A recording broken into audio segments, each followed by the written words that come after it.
World of Warcraft has 13 classes, each one built to make you feel like a completely different person the moment you log in. Some heal, some summon demons, some literally transform into dragons, but every single one started with the same foundation, a class so simple it didn't even need magic to work. So let's break down every class in the game, starting with the one that's been holding the line since day one, Warrior. When World of Warcraft launched on November 23rd, 2004, it shipped with 9 classes. Warriors were the most straightforward of all of them. No spells, no pets, no tricks, just plate armor, the heaviest in the game, and whatever weapon you could swing the hardest. But here's where it gets interesting. Warriors don't use mana. They don't have energy. They use rage. And rage is generated by 2 things, hitting something and getting hit. Think about that for a second. Every other class in the game tries to avoid taking damage. Warriors get stronger from it. The angrier they get, the harder they fight, and the harder they fight, the angrier they get. It's a perfect loop that no other class in the game replicates. 3 specs define the warrior identity. Arms is your big, slow, 2-hand weapon specialist built for battlefield control. Fury is dual-wielding chaos, 2 weapons swinging non-stop. And then there's protection, the tanking spec that made warriors the face of the tank role for nearly 2 decades. If your raid was walking into a boss fight, the warrior was standing in front. That core rage system stayed virtually untouched for almost 8 years until patch 5.0.4 in August 2012, when Blizzard rebuilt it from scratch. But even after the overhaul, the fantasy stayed the same. You take hits, you get mad, you hit back harder. There's a reason veteran players still call warriors the true tank. Balance shifts every patch. Other classes rise and fall, but warriors have been the wall between the group and everything trying to kill it since the very first day. And that reputation isn't going anywhere. But if warriors are the game's foundation, paladins are what happens when you take that same plate armor and add a divine mandate on top of it. Paladin, imagine logging into World of Warcraft in 2004, rolling Horde, and being told you literally cannot play one of the coolest classes in the game, not because of level requirements, not because of some quest chain, but because of your faction. You know, that was the reality for every single Horde player for over 2 years. Paladins launched alongside the game on November 23rd, 2004, but they were Alliance only. If you picked Horde, tough luck. You got Shamans instead, and Alliance couldn't touch those either. The entire player base was split down the middle with exclusive classes locked behind faction walls. But here's where it gets interesting. When the Burning Crusade dropped on January 16th, 2007, Blood Elves brought Paladins to the Horde for the first time, and it completely shook up faction balance. Suddenly, the Horde had access to one of the most versatile classes in the game, a class that could tank and plate armor, heal entire raid groups, and deal melee damage all on the same character. 3 specs make that possible. Holy handles the healing, Protection handles the tanking, and then there's Retribution, the melee damage spec, the spec that has sparked more forum arguments than probably every other spec combined. Ret Pallies have been called overpowered, underpowered, brain dead, and secretly brilliant, sometimes in the same patch cycle. What ties it all together mechanically is Holy Power, a resource system introduced in October 2010 with patch 4.0.1. Your abilities build Holy Power up, your finishers spend it, and it gives paladins this rhythmic combat loop that feels completely different from other melee classes. And after 20 years, players still can't agree on what a paladin even is. Holy Warrior, Divine Knight, the argument will outlive the game itself. But if paladins had identity problems, wait until you meet the class that accidentally became a meme for pulling entire dungeons with bad pet pathing. Hunter. Hunters are the class that comes with a best friend built in, and that changes everything about how they play. From the moment you tame your first pet in the starting zone, you're never alone. You've got a companion pulling aggro, dealing damage, and occasionally making decisions so catastrophically stupid that you wonder if Blizzard programmed them with a death wish. But here's the thing. The pet system isn't some cute bonus feature tacked onto a ranged class. It's the entire identity. At max level, hunters can maintain up to 5 active pets, and Beast Mastery leans so hard into this fantasy that your pet often out-damages you. You're basically a zookeeper with a bow, and that bow matters because hunters were the only dedicated ranged physical damage dealer in the original 2004 roster. Marksmanship is the spec for players who want precise, methodical shots without relying on a pet to carry them. Beast Mastery is controlled chaos with claws, but survival? That's where the community loses its mind. Back in August 2016, Blizzard converted survival into a full melee spec. A hunter in melee range with a spear.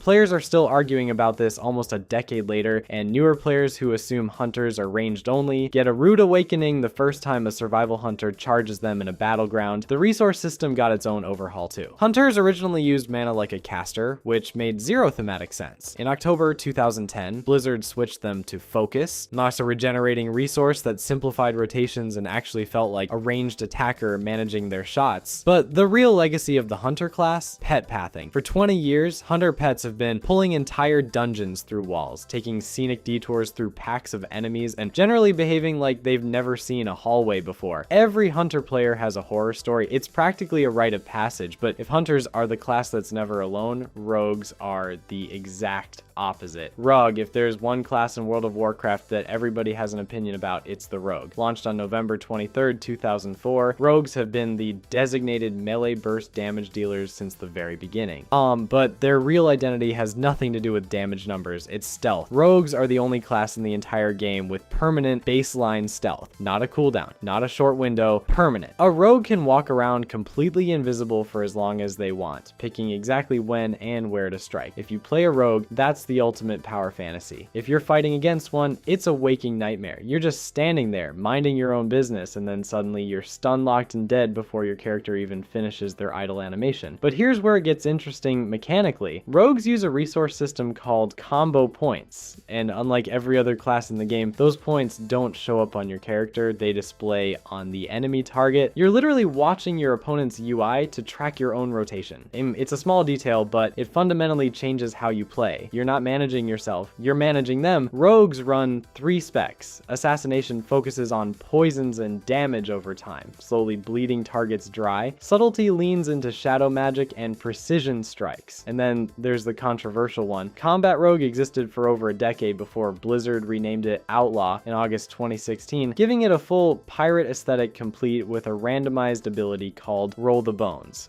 Some players love the swashbuckler fantasy, others think Combat Rogue was the purest version of the class and the rebrand stripped away its identity. Either way, Rogues are pure damage dealers. No tanking, no healing, no support role, leather armor, no shields.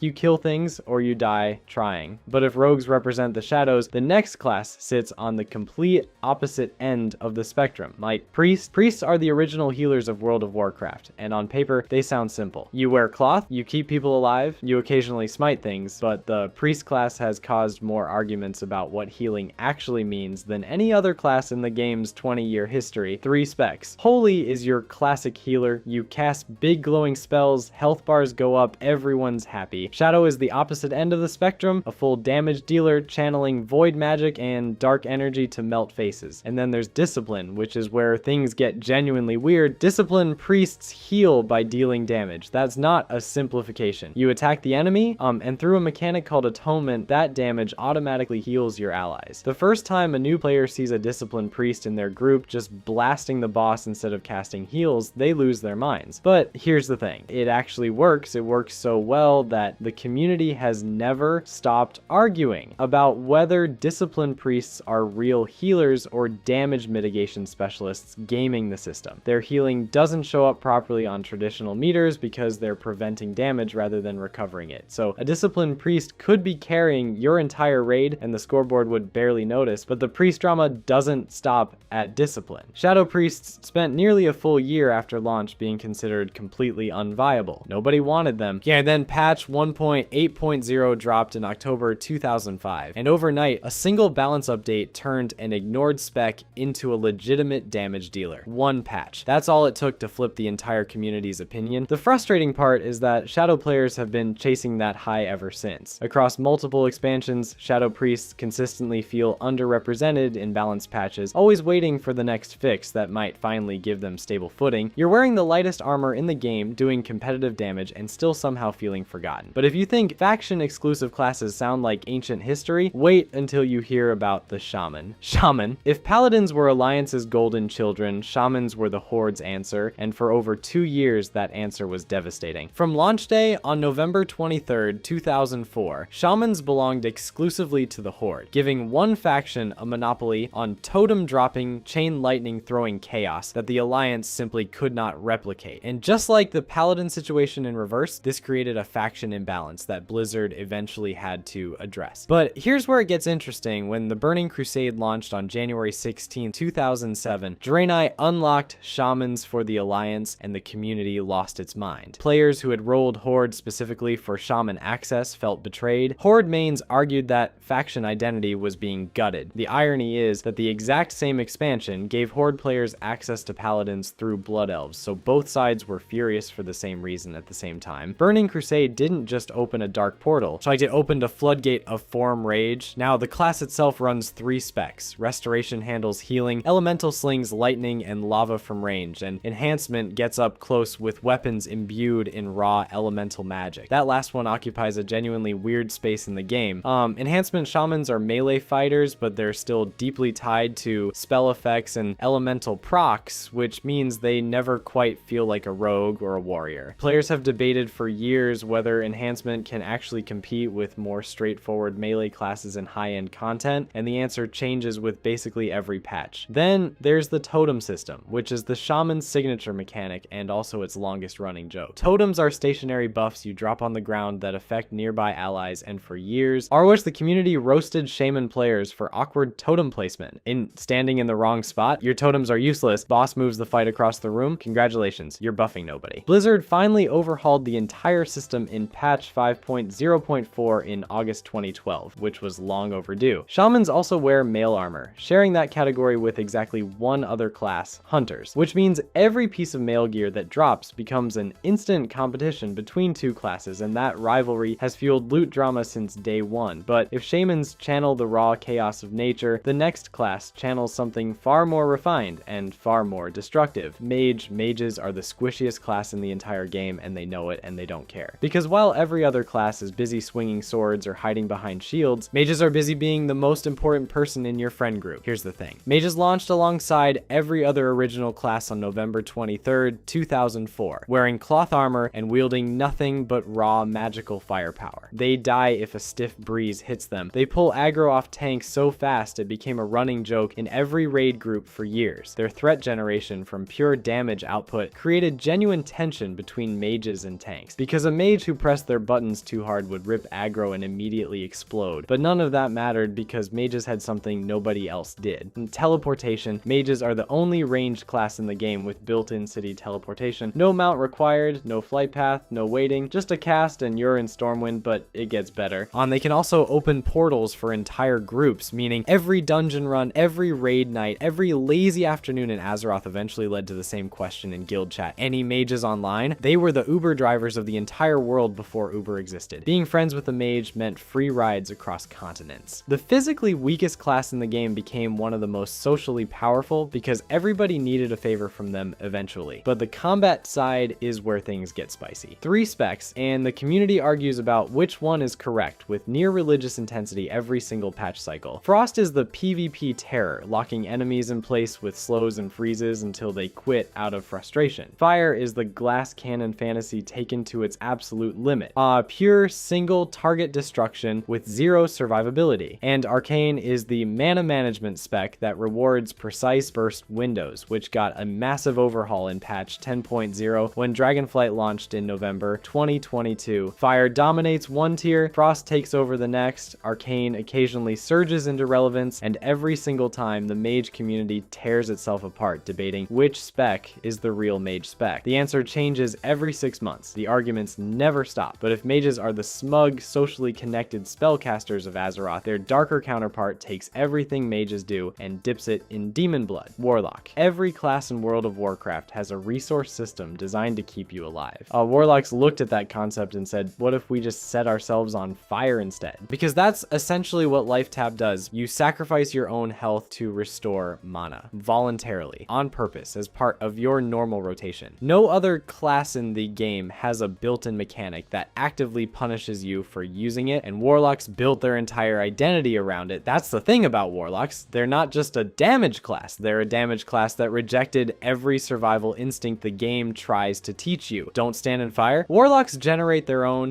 don't let your health drop. Warlocks drain it on purpose. It's a class designed to make you feel like you're constantly one bad decision away from killing yourself, and somehow that's the fun part. But the self-destruction is only half the equation. Warlocks also command demons, and their 3 specs split the chaos into very different flavors. So Affliction is damage over time stacking, which is essentially watching your enemies slowly dissolve from the inside out while you layer curse after curse on them. Demonology turns you into a full demon commander, summoning summoning an entire army of Hellspawn to do your bidding, and destruction skips the subtlety entirely and just hurls massive chaos bolts at whatever's unfortunate enough to be standing in front of you. Now, demonology sounds incredible on paper. Personal demon army, Dark Commander fantasy, the whole package, but here's where it gets complicated. Your damage output depends on AI-controlled demons making smart decisions, and Demon Pet AI has been a recurring community complaint for years. When your Felguard decides to path through a wall or stand in cleave damage,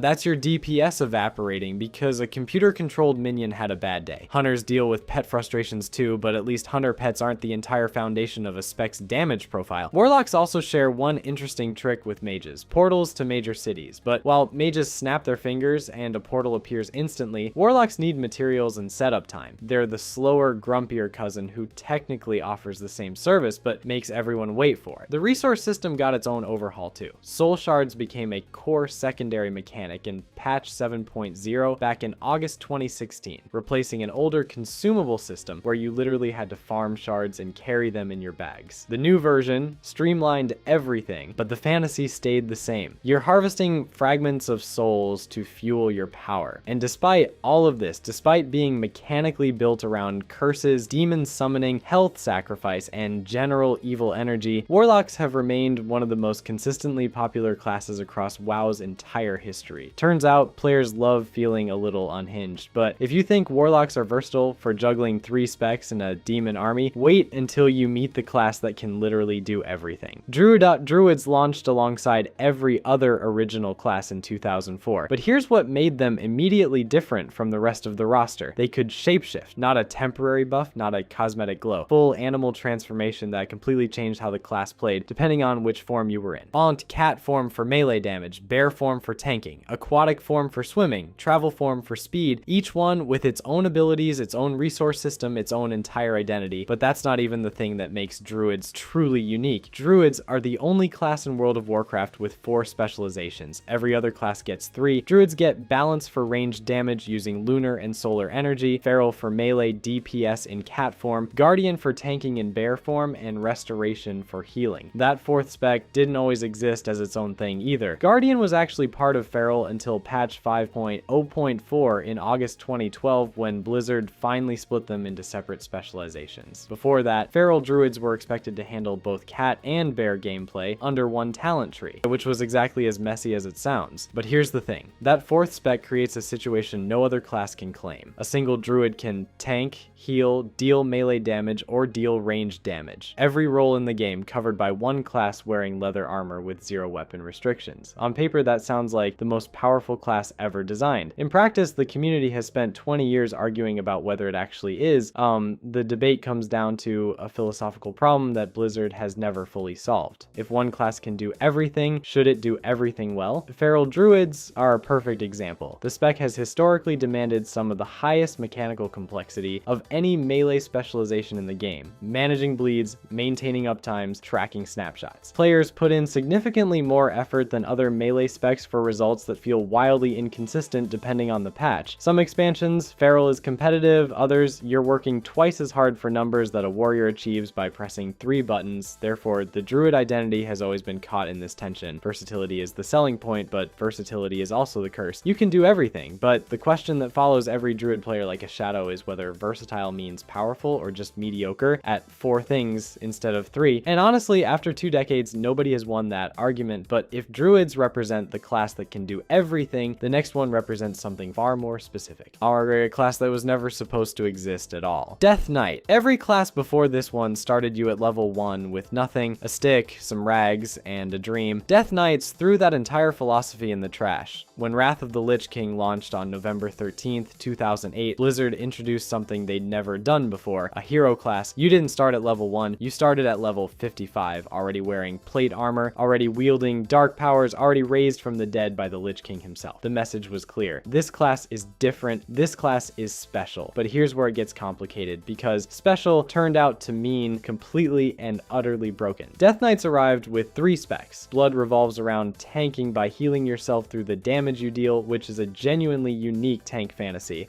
You don't mitigate hits like a warrior. You just refuse to die by draining the life out of everything you touch. Frost is dual-wielding melee damage, fast and brutal. Unholy is disease-spreading nastiness with a permanent undead ghoul companion following you around like a rotting puppy. All three specs use an entirely new resource system that replaced mana completely. Runes and runic power, introduced in patch 3.0, forced players to track multiple recharging cooldowns simultaneously instead of watching a single blue bar. It was genuinely innovative, but none of that mattered in the first few weeks because Death Knight's launch so absurdly overpowered, particularly in PvP, that Blizzard had to do something they'd never done for any class before or since. They restricted players to one Death Knight per realm. Think about that. The class was so broken that Blizzard's solution wasn't just balance patches, it was literally limiting how many could exist on a single server. Emergency hotfixes rolled out within weeks, multiple rounds of nerfs hit before most players had even finished leveling their alts. And it still wasn't enough. Death Knights dominated an entire PvP season, and veterans who lived through that era have never fully forgiven the class for it. That one per realm restriction lasted until patch 5.3.0 in May 2013, but the damage was done. The reputation stuck. 2 decades later, Death Knights still carry that baggage. They also carry a different debate entirely because players have never stopped arguing about whether Death Knights actually have a distinct identity from Paladins. Both wear plate. Both have tanking specs. They both deal with themes of holy versus undead power. One raises the dead, the other smites them. They're essentially the same coin, just different sides. Thematically, Death Knights are everything a warrior is but angrier, darker, and recently deceased. But if Death Knights proved that starting at a higher level could work, the next class would prove that starting from nothing could still feel completely fresh. Monk Hunt, Blizzard, looked at the success of Death Knights and thought, let's do that again, but with Kung Fu. And honestly, they nailed it, but not before making one of the funniest design decisions in WoW history. When Monks launched with Mists of Pandaria on September 25th, 2012, they were locked to the Pandaren race. Only Pandaren could be monks. Blizzard's logic was thematic. Pandaren are the masters of this martial arts tradition, so it made sense to keep the class exclusive to them. The player response was immediate, loud, and completely predictable. Everyone wanted monks on every race. By patch 5.1 in November 2012, barely 2 months later, Blizzard caved and unlocked the class for everyone. 2 months. That's how long the race restriction survived contact with the player base. You'd think someone at Blizzard would have seen that coming, but apparently not. But here's the thing. Once the restriction was gone and players actually got their hands on the class, monks turned out to be one of the most mechanically satisfying classes ever added to the game. 3 specs, 3 completely different identities. Brewmaster handles tanking through one of the most unique mechanics in WoW, the stagger system. Instead of just blocking or absorbing damage like a warrior, is a Brewmaster monks convert incoming hits into a damage over time effect. You still take the damage, but it gets spread out over time instead of slamming you all at once. It's brilliant design, but it creates a permanent question mark. You're a leather-wearing tank standing next to plate-armored warriors and death knights, and the only reason you're not dead is because your damage is on a payment plan. The community has never fully agreed on whether that's genius or insanity. Mistweaver handles healing through a hybrid of direct heals and melee-based channeling, which feels completely different from every other healer in the game. And then there's Windwalker, the melee DPS spec with some of the most fluid combo animations WoW has ever produced. The resource system runs on Chai, an energy-based setup with secondary resources that shift depending on your spec. It's complex enough to feel rewarding when you master it, and complex enough to feel punishing when you don't, but the real standout feature is mobility. Monks are the fastest class in the game, and it's not close. Roll, Flying Serpent Kick, and a passive speed advantage that makes every other class feel like they're running through mud. Windwalker monks in particular have been a constant source of PvP controversy because of this. When you combine that mobility with burst damage, you get a class that rated PvP players have been complaining about for over a decade. But if monks pushed the boundaries of what a WoW class could feel like, the next class threw the rulebook out entirely. Demon Hunter. Demon Hunters walked into World of Warcraft on August 30th, 2016, the Legion expansion, and they walked in like they owned the place, like third hero class in the game's history, starting at level 98, the highest starting level any hero class had ever been given. But here's what makes them truly unusual. You can't just pick any race and roll one. Demon Hunters are locked to exactly 2 races, Night Elves on Alliance, Blood Elves on Horde. That's it. Out of every race in the entire game, only 2 get access. Blizzard tied this class directly to a specific narrative lineage, and they never budged on it. But the race restriction isn't even the boldest design choice. Demon Hunters have 2 specializations, not 3, not 4. 2, Havoc for damage, Vengeance for tanking. No healer, no third spec. Every single other class in World of Warcraft has at least 3 specializations, and Demon Hunters just don't. And Blizzard was deliberate about this. The philosophy was mechanical depth over breadth, fewer specs, but each one built out more completely than a typical spec would be. And the community response has been roughly 8 years of players asking for a Demon Hunter healer spec that has never arrived, and at this point probably never will. Whether you see that as confident design or pure stubbornness depends entirely on which side of the argument you're on. But here's the thing, the 2 spec limitation actually feeds into everything else about the class. Demon Hunters use Fury as their resource, wear leather armor, and wield one-handed melee weapons exclusively. No two-handers, no ranged options, zero flexibility in how you approach combat. You are getting in someone's face and you are staying there. The entire class commits to a close range, aggressive playstyle with absolutely no backup plan, and that's by design. Where Demon Hunters really shine though is movement. Double jump and glide are baked into the class kit, giving Demon Hunters traversal options that literally no other class in the game can replicate. You can launch yourself off a cliff, glide across an entire zone, and land exactly where you want. It makes them one of the most genuinely fun classes to just exist in the world with, even outside of combat. Now, Vengeance tanks wearing leather instead of plate has generated years of, but are they actually tough enough? Debates. The answer usually comes down to the fact that mobility and self-sustain can compensate for lighter armor, which is almost the exact same argument Brewmaster Monk players have been making since Mists of Pandaria. Meanwhile, Havoc Demon Hunters have been a consistent headache in PvP balance discussions since the day they launched. The combination of burst damage and extreme mobility makes them a recurring target for nerfs and a recurring source of complaints from everyone fighting against them. 2 specs, 2 races, total commitment to aggression. Demon Hunters are the most deliberately constrained class Blizzard ever built, and that constraint is exactly what gives them their identity. But if you think a 2-spec race-locked class is a bold experiment, wait until you see what Blizzard did with the newest class in the game. Evoker. For 20 years, World of Warcraft operated on a simple understanding. You're a tank, a healer, or a damage dealer. Pick one. That's it. And then on November 28th, 2022, Blizzard launched the Evoker class with the Dragonflight expansion and quietly blew that entire framework apart. But we'll get to that in a moment because the surface level stuff is already interesting enough. Evokers are the 4th hero class in WoW history, starting at level 58, and they're locked exclusively to the Drakthir race. No exceptions, no workarounds. You want to play an Evoker, you're playing a dragon person, and that's the end of the conversation. Sound familiar? It should. Monk launched with a Pandaren race lock in 2012, and the backlash was so intense that Blizzard opened the class to all races within 2 months. Evokers, still locked as of 2024. The community has been loud and persistent about it, and Blizzard hasn't budged. But here's where the class actually gets weird. Evokers wear male armor, making them the first and only male-wearing caster in the game's entire history. For nearly 2 decades, the armor system had clean categories: cloth for casters, leather for agile classes, mail for hunters and shamans, plate for heavy melee. Evokers walked in and broke that rule on day one, immediately raising questions about how loot distribution and gear identity even work anymore. Their range is also shorter than every other caster in the game, 25 yards instead of the standard 40. That means while a mage is comfortably standing in the back of the room, an evoker has to push dangerously close to melee range to do their job. It creates a positional tension that simply doesn't exist for other ranged classes, and it forces evoker players to think about spacing in a way warlocks and mages never have to. Mobility helps offset that. Soar and hover give evokers a traversal identity that feels genuinely different from anything else in the game. In Dragonflight specifically, where flight was a central theme of the entire expansion, evokers weren't just thematically appropriate, they were mechanically built to take advantage of it. At launch, evokers shipped with 2 specs: Devastation for range damage and Preservation for healing. Solid but not revolutionary. Then in patch 10.1.5, Blizzard added Augmentation and everything changed. Augmentation isn't a damage dealer, it's not a healer, it's not a tank, it's a support